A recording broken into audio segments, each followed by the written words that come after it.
Silverado 1986. Now, I think if you saw this in the 80s, you would think, that's a good movie. That's a fun, entertaining, good piece of entertainment. But I do think it is a movie that has dated quite badly. Now, it remains totally watchable, but I think if you were to watch this 80s movie nowadays, I think you would say, that was okay, that was fine. I don't think the average person would say, that was a good movie. The problem is, objectively, I thought that was okay, but subjectively, I did not enjoy it at all. I found it to be quite a stodgy, plodding movie that just went on and on and on. It's 2 hours 7 minutes on this PAL DVD, but I think it felt like a 4-hour movie. I had to watch it in 2 sittings. I cannot imagine sitting through it in one go, because that would be, as I say, like watching a 4-hour movie.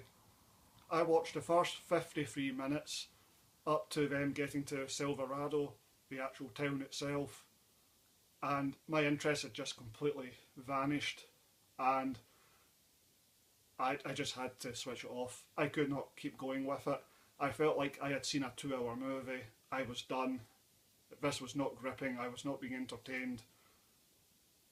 And so I came back to it the next day, and I did not come back with any enthusiasm. It was an obligation. I felt I have put 53 minutes into this. The movie is well regarded.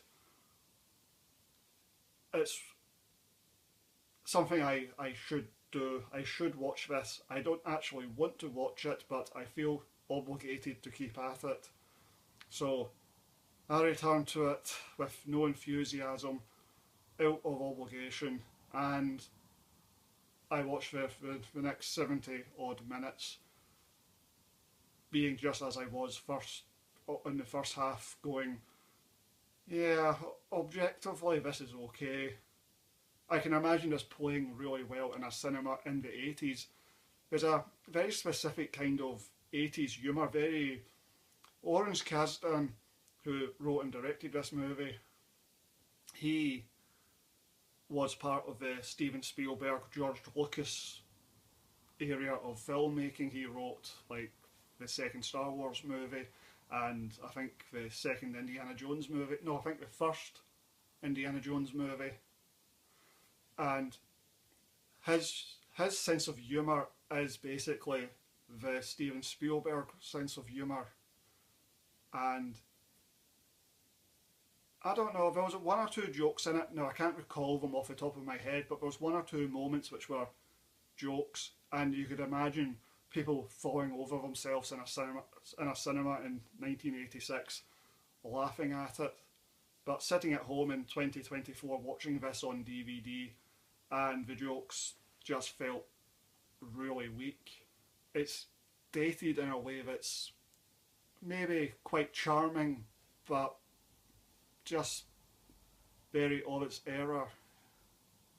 So anyway, basically it felt like watching 2-hour movies. It is very eventful. A lot happens in the movie. There's plenty of plot, a lot of characters, a lot of stuff happening. As I say, very eventful, but just none of it was very interesting. I was unengaged throughout. I just didn't really care for it. The funny thing is, the movie it reminds me the most of is Back to the Future Part 3, which I think is 1989, so it would be 3 years after this was made. But that was a western that was very much about other movie westerns. It had nothing to do with the real lived experience of what being in the Wild West would have actually been like. It was all about, this is our take on the movie versions of the westerns we watched back in the 50s and 60s. And this movie feels very similar. It's very much a Hollywood construct, no realism. This is the Hollywood version of the Western. So it's got that kind of fake movie feel to it, which is not a bad thing. That's not really criticism, more an observation. Kevin Costner, he essentially launched his career on the back of this movie. This might not be the most important movie he made in his early career, but it's what got him the job on The Untouchables and No Way Out. So 1 year later he became a superstar, and this is the movie that launched him. I actually thought he wasn't very good in it. Maybe because his persona nowadays is such a very straight, stodgy kind of guy. So he's playing the wild card crazy guy in this movie. And Kevin Costner does not really play that type of role. And so maybe because I know his persona nowadays, looking at this, it's very unconvincing when he plays wild and crazy. So I thought he gave a pretty weak performance.